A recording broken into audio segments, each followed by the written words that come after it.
Welcome back to my channel. For today's video, magluluto tayo ng chicken curry. At ito ang ating mga ingredients.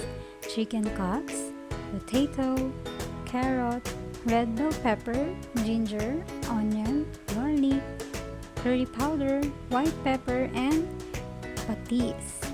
We also need fresh coconut milk and magic Sarap granules.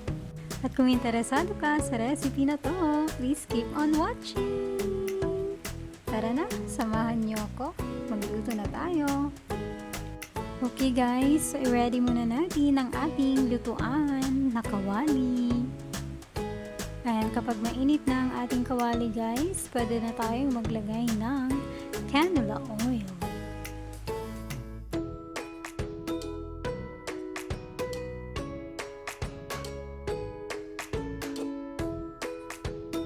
At pag mainit na ang canola oil, ilalagay na natin ang na-chop na potato and carrots.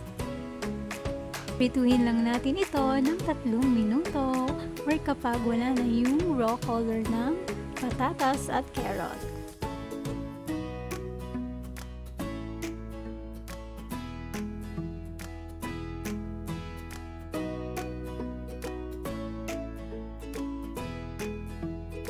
Hantayin lang natin na lumambot bahagya yung ating patatas and carrot.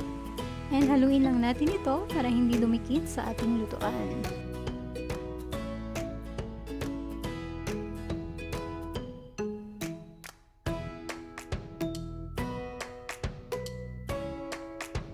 Ayan, kapag nawala na yung raw color ng vegetables, pwede na natin itong tanggalin sa ating kawali. Set aside lang muna natin and pwede na rin natin i-fry yung red bell pepper.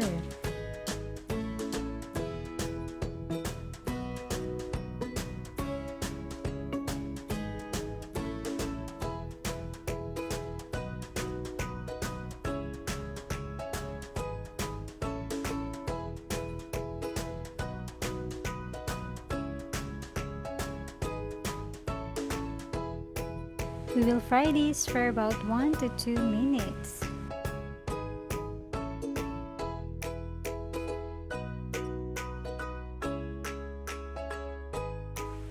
Set aside lang muna natin ito at pwede na rin nating isunod na igisa yung bawang, sibuyas, and luya.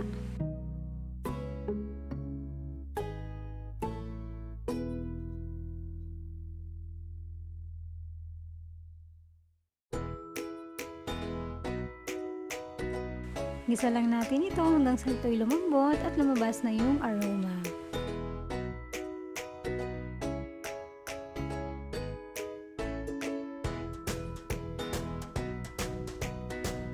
Kapag malambot na at lumabas na yung aroma ng sibuyas, bawang, and luya, pwede na natin itong iset aside or igilid lang muna natin sa ating kawali at pwede na nating i-fry yung chicken cuts.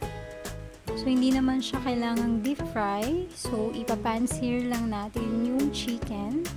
So, skin side first. Ayan. So, antayin lang natin ito na mag-brown.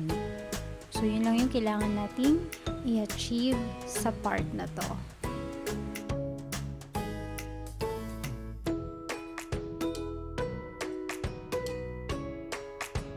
So, baliktarin lang natin ito from time to time para maiwasan din na masunog yung chicken or dumikit ito sa ating lutuan.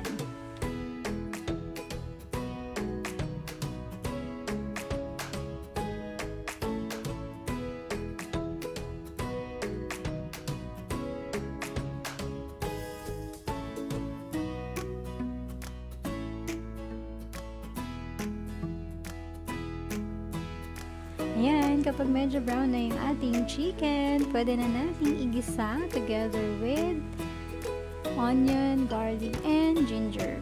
So, gisa lang natin ito mga 3 to 5 minutes.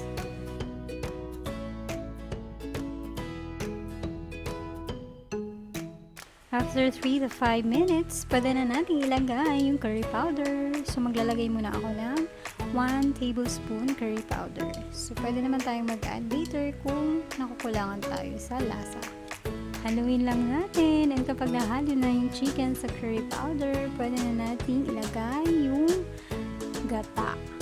So, pwede kayong gumamit ng fresh gata. So, wala kasi akong fresh gata ngayon. So, I'm using Coco Mama fresh gata.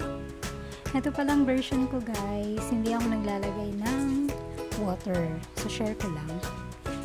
So, pure gata lang yung nilalagay ko.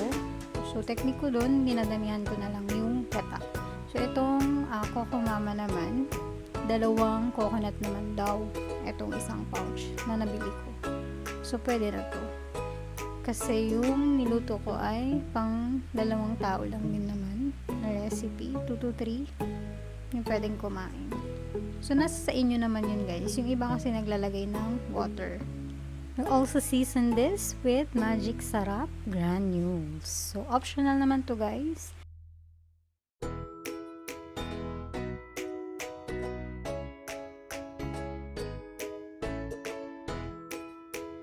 Maglalagay din tayo ng patis. So, maglalagay muna ako ng 1 tablespoon patis. At tatakpan lang natin ito hanggang sa kumulo.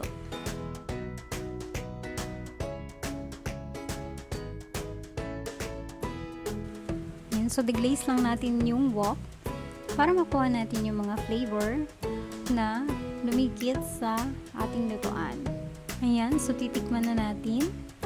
At pwede na tayo dito mag-adjust ng lasa based sa ating preference.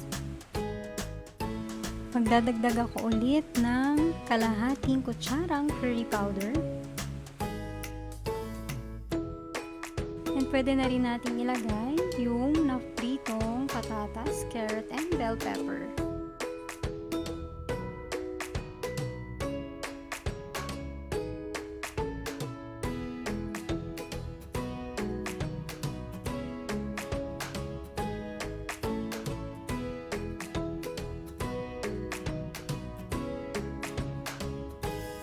We'll also add white pepper, pero pwede kayong gumamit ng black pepper. So, depende sa inyo.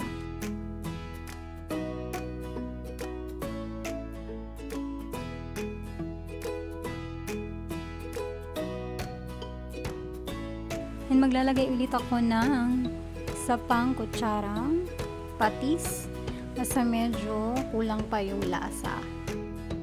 We'll cover this and simmer for 5 minutes. After 5 minutes guys, let's check. Ayan, so luto na yung patatas, carrots, and chicken. I-serve na natin.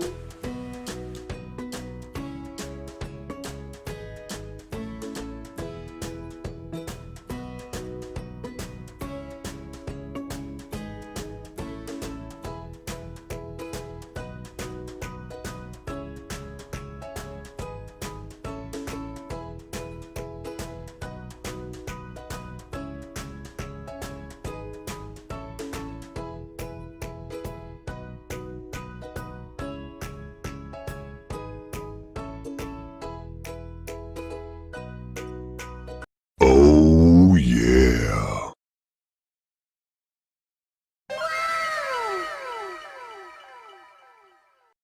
If you like this recipe, don't forget to give it a thumbs up and let me know in the comment section below.